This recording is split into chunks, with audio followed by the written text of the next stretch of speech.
ஒரு 20 வருஷம் பொறுத்து எடுக்க வேண்டிய படத்தை நாங்கள் முன்கூட்டியே எடுத்துட்டோம். இன்றைக்கி அதை கொண்டாடுறாங்க.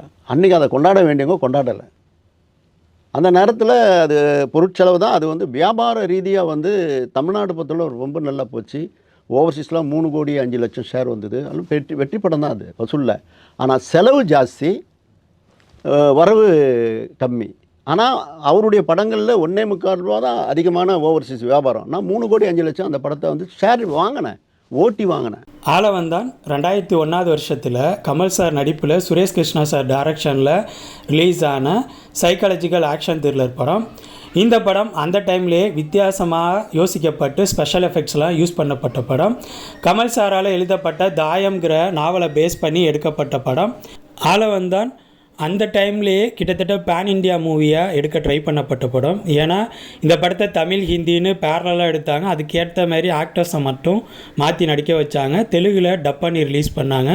ஸோ அந்த டைம்லேயே இந்த படம் பேன் இண்டியா மூவியாக ரிலீஸ் பண்ண ட்ரை பண்ணப்பட்ட படம். பட் கமர்ஷியலாக இந்த படம் பெரிய லெவலில் சக்ஸஸ் ஆகலை. காலப்போக்கில் இந்த படம் ரசிகர்களால் கொண்டாடப்பட்டுச்சு. கமல் சாரோட ஆளவந்தான் படத்தை பற்றி உங்களோட ஒப்பீனியனை கமெண்ட் செக்ஷனில் போடுங்க.